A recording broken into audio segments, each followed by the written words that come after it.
আসসালামু আলাইকুম।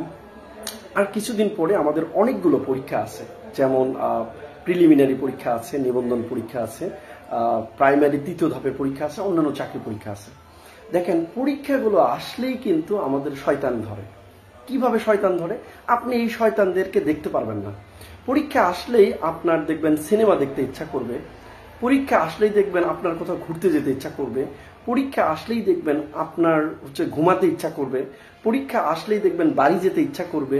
এরকম পরীক্ষা আসলেই দেখবেন আপনার কিছু বন্ধু আছে, পরিচিত জন আছে, আপনাকে ফোন দিবে, বলবে হ্যাং আউটে যেতে, আপনাকে বলবে আড্ডা দিতে, কোথাও ঘুরতে যেতে, রেস্টুরেন্টে খেতে, একসাথে মুভি দেখতে। কিন্তু পরীক্ষা শেষ হয়ে গেলে দেখবেন এইগুলোকে আপনি আর কখনোই পাবেন না। আবার দেখবেন কিছু মানুষ আছে, এই যে আমরা সামাজিক মাধ্যমগুলো ব্যবহার করি, এখানে কিছু মানুষ ভালো সাজার জন্য কি করবে, আপনাকে পরামর্শ দিবে। আচ্ছা, বিসিএস চাকরি করে দেখবেন পরীক্ষার সময়গুলো এগুলো খুব আলোচনায় নিয়ে আসে, যে বিসিএস ক্যাডার হইলে এরা খালি দুর্নীতি করে, বিসিএস ক্যাডার হইলে এরা ভালো থাকে না, এরা যারা কষ্ট করে বড় হয় দিন শেষে এরাই সমাজটাকে শোষণ করে, এ করে সে করে, দুনিয়ার কথা। তখন আপনার মনে হবে না বাবা, ক্যাডার হবো না, ক্যাডার হলে এত সমালোচনা সহ্য করতে হবে, এইটা এত কষ্ট করে হইয়া তাহলে লাভটা কি? আবার দেখবেন যে আপনি অন্য একটা কাজ করতেছেন, সেখানেও আপনার একটা সমালোচনা তৈরি হবে। এরপরে আপনাকে বিভিন্ন মানুষ পরামর্শ দিবে, দেখবেন তখন একদিন তো মরেই যাব ভাই, তাহলে একদিন যেহেতু মরেই যাব তাহলে এত কাজ করে লাভ কি, তাহলে রেস্ট নেই। কিন্তু আপনি যত সহজে এই জিনিসগুলো ভাবতেছেন, যত সহজে ফিল করতেছেন, জীবনটা এরকম নয়। আপনি যে 2 দিন বাঁচবেন, ওই 2 দিনের জন্য আপনাকে লড়াই করতে হবে। আপনি 10 বছর বাঁচেন, আমরা তো জানি না কখন মারা যাব আমরা।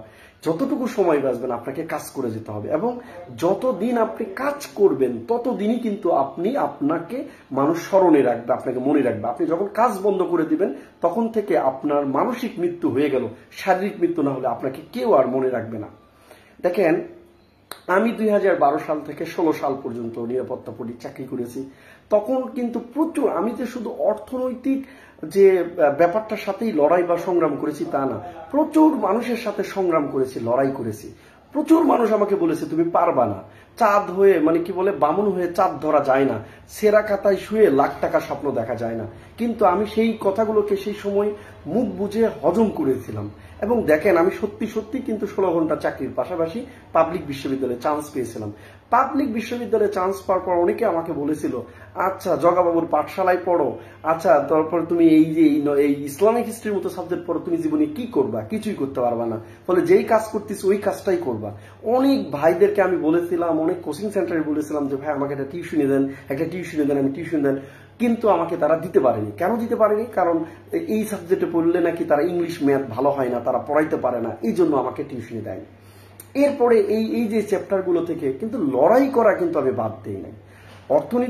অর্থনীতির যে সমস্যা ছিল, অর্থনৈতিক সমস্যা, সেটার বিরুদ্ধে যেমন লড়াই করেছি, এই ক্রিটিসিজম বিরুদ্ধে কিন্তু লড়াই করেছিলাম।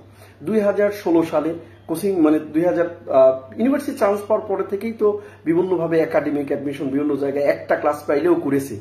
বাট একটা ক্লাস নিলে তখন আমি 300 টাকা পেতাম, 250 টাকা পেতাম। 250 টাকা দিয়ে তো আমার ঢাকা শহরে চলার মতো ছিল না।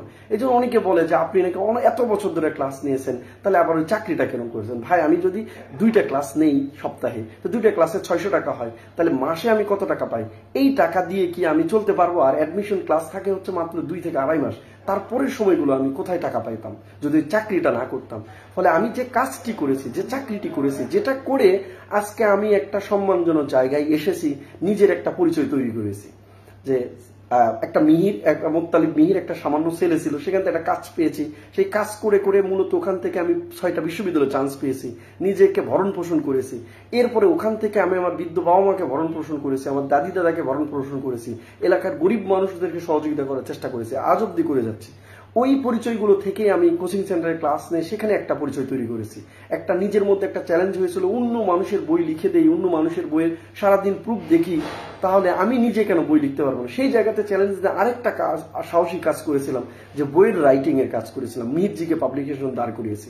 মিহিরজিকে পাবলিকেশনে দাঁড় করার পরে অনেকগুলো ছেলে মেয়ে আমাকে কোচিং সেন্টারে ক্রিটিসিজম করতো। ও আচ্ছা, ভাই তো জগন্নাথে পড়ে, ইসলামিক হিস্ট্রিতে পড়ে, আমি ঢাকা বিশ্ববিদ্যালয়ে পড়ি, আমি অমুক মেডিকেলে পড়ি, তো আমি ভাইয়ের স্টুডেন্ট হয়ে অনেক ভালো জায়গায় পড়াশোনা করি। ভাই মনে হয় শুধু সাধারণ জ্ঞান পড়াই, অন্য বিষয় ভাই মনে হয় খুব ভালো জানে না, ফলে ভাই চাকরির জন্য চেষ্টা করে না। তারপরে গ্র্যাজুয়েশন পোস্ট গ্র্যাজুয়েশন হওয়ার পরে কিন্তু চাকরির জন্য আমি চেষ্টা করি। এবং দেখেন এখন বাংলাদেশে সর্বোচ্চ একটা চাকরি বাংলাদেশ সিভিল সার্ভিসে এডুকেশন ক্যাডারে সুপারিশপ্রাপ্ত আছে, আরো চেষ্টা করতেছি অন্য জিনিসের জন্য। তাহলে আপনি যখন একটা ভালো কাজ করা শুরু করবেন তখন শুধু মানুষ যে আপনি সফল হলেই যে আপনাকে ছেড়ে দিবে তা না, সফল হলেও এক শ্রেণীর মানুষ আপনার পিছনে লাগবে, আপনাকে বিভিন্নভাবে তারা আটকানোর চেষ্টা করবে। কিন্তু মনে রাখবেন আপনার সাকসেসের পিছনে শুধু একটা দুইটা কারণ না, যত অনেকগুলো কারণ থাকবে তার মধ্যে আরেকটা বড় কারণ হচ্ছে আপনার সমালোচনা। এই সমালোচনা যারা শুনে যারা বসে থাকবেন তারা জীবনে ভালো জায়গায় যেতে পারবে না। সমালোচনাগুলোর ঊর্ধ্বে গিয়ে যারা নিজের স্বপ্নকে বাস্তবায়ন করে কাজ করে যাবেন তারা দিন শেষে স্বপ্নের হাসিটা হাসবে।